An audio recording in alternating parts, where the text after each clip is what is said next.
പ്രകാശൻ ചുനങ്ങാടിൻ്റെ സത്യകുമാരചരിതം എന്ന കഥ സത്യകുമാരചരിതം. 1. പണ്ട് അതിപ്രശസ്തമായൊരു നാഷണൽ ബാങ്കിൻ്റെ കോഴിക്കോട്ടുള്ളൊരു ശാഖയിൽ ഒരു പാർട്ട് ടൈം സ്വീപ്പർ ഉണ്ടായിരുന്നു. സത്യകുമാരൻ എന്നായിരുന്നു അയാളുടെ പേര്. ഒരിക്കൽ ഒരു ദിവസം കാലത്ത് സത്യകുമാരൻ ബ്രാഞ്ച് തൂത്തു വൃത്തിയാക്കുകയായിരുന്നു. ക്യാഷ് ക്യാബിനിൽ നിലത്തെന്തോ കിടക്കുന്നത് കണ്ട് സത്യകുമാരൻ അതെടുത്തു നോക്കി. 100 രൂപയുടെ ഒരു കെട്ട്, അതായത് 10,000 രൂപ. 10,000 രൂപ കിട്ടുന്നത് 10 ലക്ഷം കിട്ടുന്നതിന് തുല്യമായിരുന്നു സത്യകുമാരന് അക്കാലത്ത്. വീട്ടിലാണെങ്കിൽ അരപ്പട്ടിണി. ഭാര്യയ്ക്ക് നേരാം വണ്ണം ഉണ്ണാനും ഉടുക്കാനും കൊടുക്കാൻ നിവൃത്തിയില്ല. ഉഴക്കു പാലെങ്കിലും തൻ്റെ കുട്ടിക്ക് ദിനംതോറും വാങ്ങിക്കൊടുക്കണമെന്ന മോഹം നടക്കുന്നില്ല. പാർട്ട് ടൈം സ്വീപ്പർക്ക് കിട്ടുന്ന തുച്ഛമായ വേതനം കൊണ്ട് മുങ്ങിയില്ല എന്ന മട്ടിൽ ജീവിതത്തോണി അങ്ങനെ നീക്കിക്കൊണ്ടു പോകുന്നു എന്ന് മാത്രം. ഇങ്ങനെയെല്ലാമുള്ള സത്യകുമാരനാണ് 10,000 രൂപയുടെ ഒരു കെട്ട് വീണ് കിട്ടിയത് എന്ന് പ്രത്യേകം ഓർമ്മിക്കേണ്ടതാണ്. സമയം 8 മണി കഴിഞ്ഞിട്ടേ ഉണ്ടായിരുന്നുള്ളൂ. സ്റ്റാഫ് എത്തിത്തുടങ്ങണമെങ്കിൽ 9 മണി കഴിയേണ്ടിയിരിക്കുന്നു.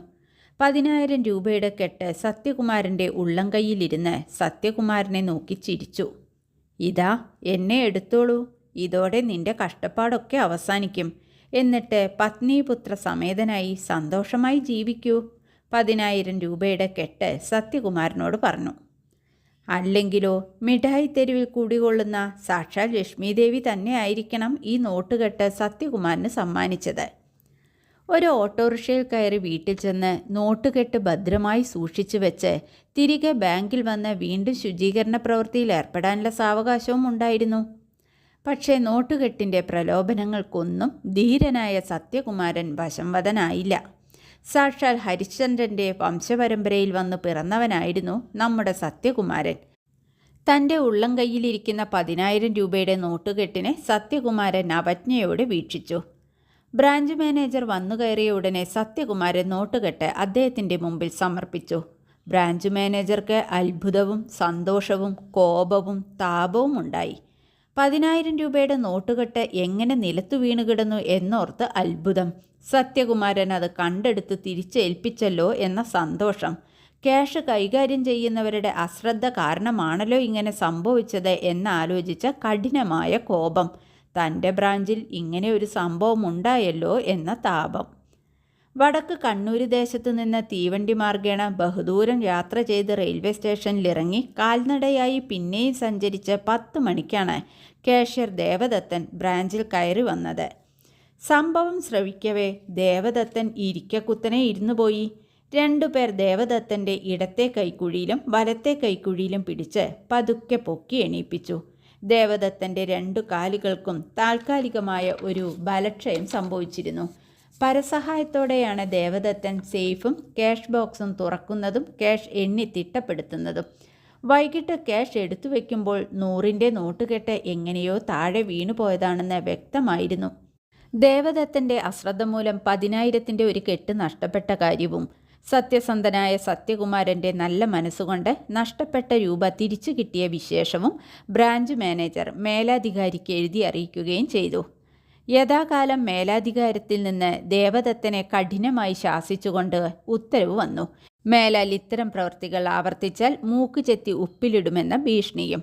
തൽക്കാലം വണ്ണം കുറഞ്ഞ ചൂരലുകൊണ്ട് ചന്തിക്ക് 12 പ്രഹരം. അതായിരുന്നു ശിക്ഷാവിധി. സത്യകുമാരൻ്റെ സത്യസന്ധതയെ പ്രകീർത്തിച്ചുകൊണ്ടും അയാളുടെ ഈ പ്രവൃത്തി മറ്റു സ്റ്റാഫ് അംഗങ്ങൾക്ക് മാതൃകയായി തീരട്ടെ എന്ന് ആശംസിച്ചുകൊണ്ടും വലിയ മേലധികാരത്തിൽ നിന്ന് ഒരു അനുമോദന പത്രം സത്യകുമാരന് അയച്ചു കൊടുക്കുകയുണ്ടായി. സത്യകുമാരൻ്റെ സത്പ്രവൃത്തിയിൽ അഭിമാനം പൂണ്ട സ്റ്റാഫ് എല്ലാവരും ചേർന്ന് ഒരു ഇരുചക്ര ശകടം സത്യകുമാരന് സമ്മാനിക്കുകയും ചെയ്തു. സത്യകുമാരനും കുടുംബവും പട്ടിണിയും പരിവട്ടവുമായി പിന്നെയും സുഖമായി ജീവിച്ചു. 2. ഋതുക്കൾ മാറിവരികയും വർഷങ്ങൾ കൊഴിഞ്ഞു വീഴുകയും ചെയ്തുകൊണ്ടിരുന്നു. സത്യകുമാരൻ്റെ സന്താനവല്ലരിയിൽ ഒരു പുഷ്പം കൂടി വിരിഞ്ഞു. അതോടെ സത്യകുമാരൻ്റെ കഷ്ടപ്പാട് കൂടുകയും ചെയ്തു. അങ്ങനെയിരിക്കെ ഒരു ദിവസം മിഠായി തെരുവിൽ കുടികൊള്ളുന്ന ലക്ഷ്മി ദേവി ഒരിക്കൽ കൂടി സത്യകുമാരനെ പരീക്ഷിക്കുവാൻ നിശ്ചയിച്ചു. അന്നൊരു ഞായറാഴ്ചയായിരുന്നു. റേഷനരി ബാക്കിയിരിപ്പുണ്ട്. തുള്ളി മണ്ണെണ്ണയില്ല. കാട്ടിൽ പോകാനോ വിറക് കൊണ്ടുവരുവാനോ നിർവാഹമില്ല. കോഴിക്കോട്ട് കാടില്ലല്ലോ. ഒരക്ഷരം മിണ്ടാതെ സഹധർമ്മിണി ഒഴിഞ്ഞ മണ്ണെണ്ണ കുപ്പി സത്യകുമാരൻ്റെ മുന്നിൽ കൊണ്ടുവന്ന് വെച്ചു. സത്യകുമാരൻ്റെ കീശയിലാണെങ്കിൽ 10 പൈസയില്ല. കുപ്പിയുമായി സത്യകുമാരൻ പടിയിറങ്ങി. ആരോടെങ്കിലും 10 രൂപ കടം വാങ്ങാമെന്നാണ് സത്യകുമാരൻ ആശിച്ചത്. ആരോട്? പാവങ്ങളാണ് ചുറ്റും പാർക്കുന്നത്. സത്യകുമാരൻ നടന്നുകൊണ്ടിരുന്നു. 10 രൂപ കടം കിട്ടാവുന്ന ആരെയെങ്കിലും കണ്ടുമുട്ടുമെന്ന പ്രതീക്ഷയോടെ. അങ്ങനെ നടന്നുപോയിക്കൊണ്ടിരിക്കുമ്പോൾ പാതയിലൊരു കടലാസ് ചുരുൾ കിടക്കുന്നത് സത്യകുമാരൻ്റെ കണ്ണിൽപ്പെട്ടു. 10 രൂപയുടെ ഒരു നോട്ടായിരുന്നു അത്. സത്യകുമാരന് സന്തോഷം കൊണ്ട് വീർപ്പുമുട്ടുകയും അയാൾ ദൈവത്തിന് നന്ദി പറയുകയും ചെയ്തു. 10 രൂപയും കീശയിലിട്ട് സത്യകുമാരൻ കടയിലേക്ക് കുതിച്ചു.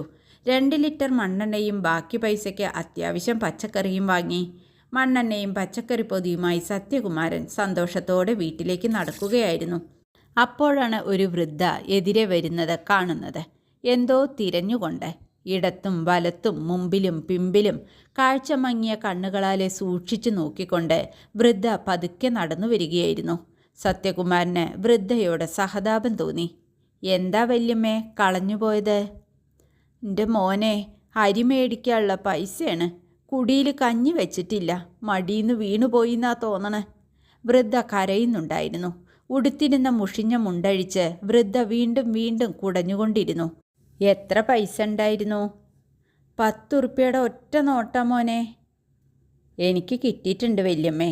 സത്യകുമാരന് സത്യം പറയാതിരിക്കാനായില്ല. എവിടെ മോനെ? ഇങ്ങുതാ മോനെ. ദൈവം രക്ഷിക്കും മോനെ. അയ്യോ വല്യമ്മേ, ഞാനത് ചെലവാക്കിയല്ലോ. 10 ഉറുപ്പിക കൊണ്ട് മണ്ണെണ്ണയും പച്ചക്കറിയും വാങ്ങിയില്ലോ. വൃദ്ധ തലയിൽ കൈവച്ച് പാതയരികെ കുത്തിയിരുന്നു. വല്യമ്മ വിഷമിക്കാതെ. വല്യമ്മയുടെ 10 ഉറുപ്പിക ഞാൻ കൊണ്ടുവന്ന് തരാം. ഇവിടെ തന്നെ ഇരുന്നോളൂ, എങ്ങോട്ടും പോകരുതേ. സത്യകുമാരൻ കുതിച്ചു നടന്നു. പരിചയമുള്ള ആരെ കണ്ടാലും സത്യകുമാരൻ തടുത്തു നിർത്തി. 2 ഉറുപ്പിക കടം തരുമോ? ഒരു നാണവുമില്ലാതെ സത്യകുമാരൻ കൈനീട്ടി. കുറേ നേരത്തെ അശ്രാന്ത പരിശ്രമത്താൽ 10 രൂപ സ്വരൂപിക്കാൻ സത്യകുമാരന് കഴിഞ്ഞു. യാചിച്ചു കിട്ടിയ 10 ഉറുപ്പികയുമായി സത്യകുമാരൻ തിരിച്ചു നടന്നു. വൃദ്ധ അപ്പോഴും പാതവക്കിൽ കുത്തിയിരിക്കുകയായിരുന്നു. ഇതാ വല്യമ്മേ 10 ഉറുപ്പിക. വൃദ്ധയുടെ വിറയ്ക്കുന്ന കൈകളിൽ സത്യകുമാരൻ 10 ഉറുപ്പികയുടെ നോട്ട് വെച്ചു കൊടുത്തു. അവരുടെ സന്തോഷം കണ്ട് സത്യകുമാരൻ്റെ കണ്ണ് നിറഞ്ഞൊഴുകി. ഹരിശ്ചന്ദ്രൻ്റെ വംശപരമ്പരയിൽപ്പെട്ട സത്യകുമാരനോട് ഇത്തവണയും ലക്ഷ്മി ദേവി ക്ലീനായി തോറ്റു. എന്നിരുന്നാലും ലക്ഷ്മി ദേവി സത്യകുമാരനെ അനുഗ്രഹിക്കാതിരുന്നില്ല. ലക്ഷ്മി ദേവിയുടെ അനുഗ്രഹ ഫലമായി അജിരേണ സത്യകുമാരൻ്റെ കഷ്ടപ്പാടെല്ലാം മാറി. അധികം താമസിയാതെ സത്യകുമാരന് സബ് സ്റ്റാഫായി പ്രൊമോഷൻ കിട്ടി. കാലം പോകെ കാഷ്യറായി ജോലിക്കയറ്റവും കിട്ടി. സ്വന്തമായി വാങ്ങിയ ഒരു കൊച്ചു വീട്ടിൽ സത്യകുമാരനും കുടുംബവും സുഖമായി ജീവിക്കാൻ തുടങ്ങി. ഏതു പരീക്ഷണഘട്ടത്തിലും സത്യത്തെ മുറുകെ പിടിച്ച ധീരനായ സത്യകുമാരൻ്റെ ചരിത്രം നമ്മൾ എപ്പോഴും ഓർമ്മിക്കേണ്ടതാണ് എന്ന് പ്രത്യേകം പ്രസ്താവിച്ചുകൊണ്ട് ഈ കഥ ഇവിടെ നിർത്തുന്നു. കഥാശേഷം. ഈ കഥ നടന്നതും ഇതിലെ കഥാപാത്രങ്ങൾ ഇപ്പോഴും ജീവിച്ചിരിക്കുന്നവരുമാണെന്ന് മാത്രം പറയാനേ ഇപ്പോൾ നിർവാഹമുള്ളൂ. കൂടുതൽ ചോദിക്കരുതേ. അപ്പം തിന്നാൽ പോരെ, കുഴിയെണ്ണണോ? പ്രകാശൻ ചുനങ്ങാട് എഴുതിയ സത്യകുമാരചരിതം എന്ന കഥ ഇവിടെ അവസാനിക്കുന്നു. നിങ്ങൾക്കായി അവതരിപ്പിച്ചത് റംലയും ഇക്ബാൽ. നന്ദി.